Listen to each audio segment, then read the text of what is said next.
안녕하십니까. 조세 전문 변호사 고성칩니다. 오늘의 주제는 사전증여와 상속세의 관계에 대해서 말씀드려 보겠습니다.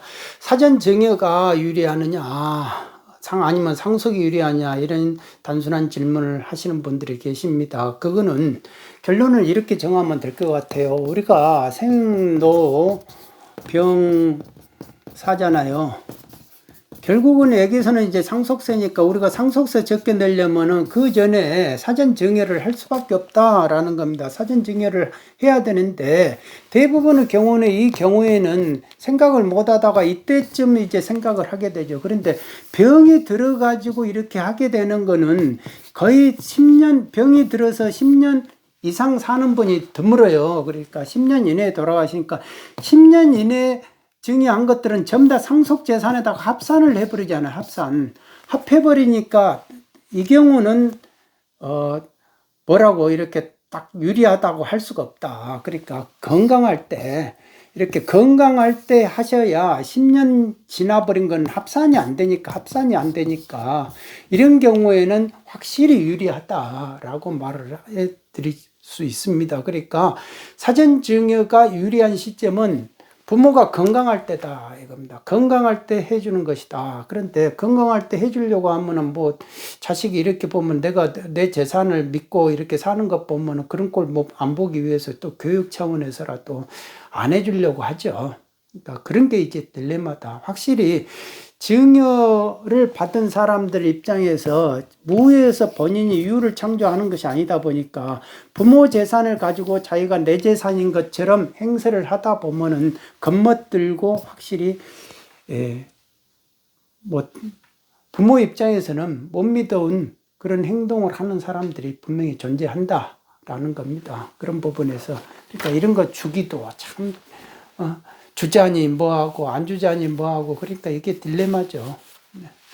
자, 이게 이제 예를 들어보면은 사전 증여가 유리할 때가 있고 이제 상속이 유리할 때가 있다 이겁니다. 계산을 일단은 그렇게 하려면 증여세를 계산을 한번 해보고요. 그 다음에 상속세를 계산을 각각 해보면 된다 이거죠. 근데 어떤 경우는 증여가 유리하고 어떤 거는 상속이 유리하느냐. 이게 이제 상속 공제액에 달려 있어요. 상속 공제액을 만일 이제 배우자가 있고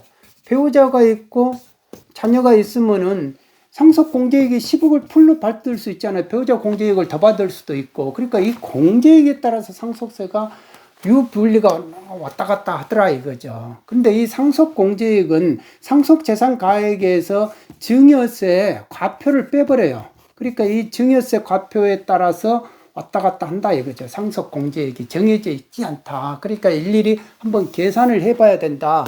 그러면 10억짜리 아파트가 있고 현금 5억이 있다.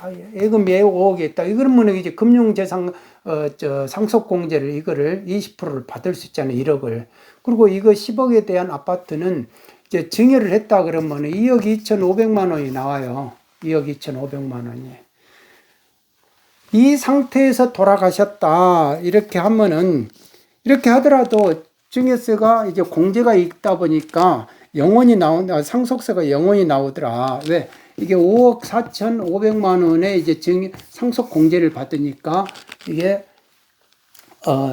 이 부분에 대해서는 이렇게 나오더라라는 겁니다. 그런데 이 10억짜리가 20억이 된 거예요. 20억. 이렇게 20억이 뛰었다라는 겁니다. 20억이. 그런데 이게 그렇게 되면 25억이 상속이 돼버리잖아요. 상속이 돼버리면 상속세가 나중에 보니까 4억 2,400만 원이 나오더라. 계산을 해보니까. 계산을 해보고 여기서 이제 10억을 풀로 공제를 받았는데도 4억 2,400만 원 나오더라. 그러면 어떻게 되냐? 결국은 이제 증여세가 이 경우에는 10억짜리가 20억 되는 경우에는 증여가 유리하더라 이거예요. 증여가 유리하는데 20억이 아니고 13억 정도로밖에 이제 뛰지 않는 경우는 어떻게 하느냐라고 했을 때 계산을 해보면 이제 증여도 2억 2,500만 원이 나오는데 상속세가 이 경우에는 그대로 이제 18억이 될 거 아닙니까? 상속재산은 18억인데 계산을 해보면은 1.44억, 1억 4,400만 원 나오더라라는 겁니다.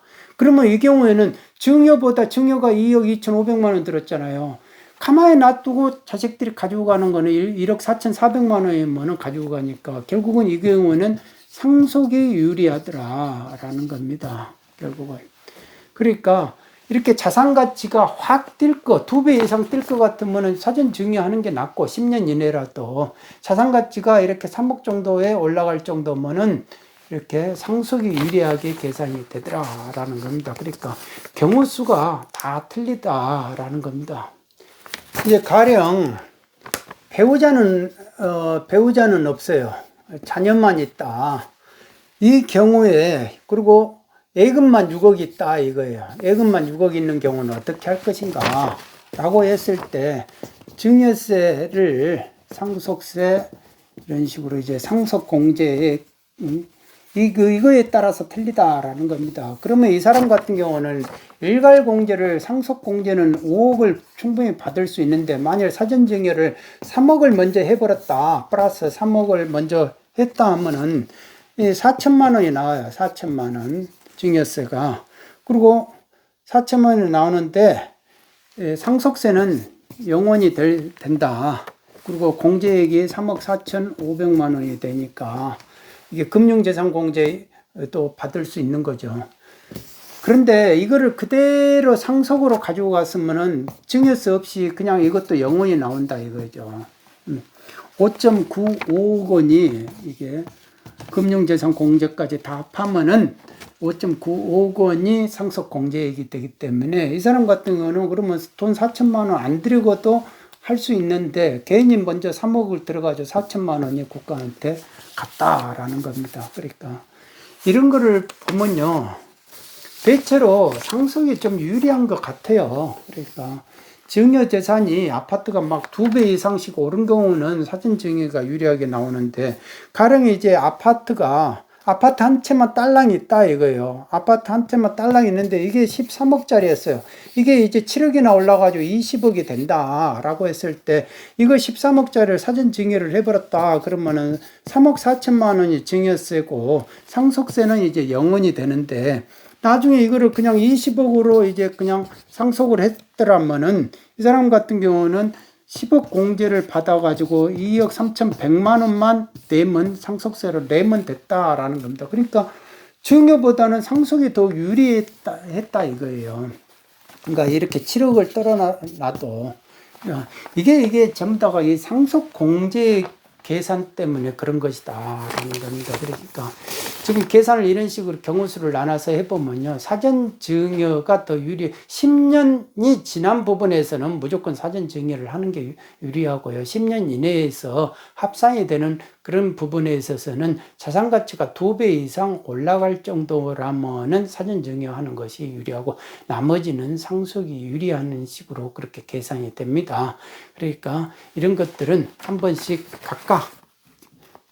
각각의 상속 재산에 따라서 상속 재산이 뭐 아파트만 있는 것이 아니잖아요. 아파트 있고 부동산 있고 그다음에 이제 주식도 있고 또 예금도 있고 금융 재산도 있고 그러니까 그런 거에 따라서 다 상속 공제가 틀리기 때문에 다 상속 공제가 어떻게 되느냐를 정확하게 계산을 해 보면은 나머지가 이렇게 결론이 나온다라는 겁니다. 그러니까 그런 부분들을 각각 계산을 해 봐야 된다라는 겁니다.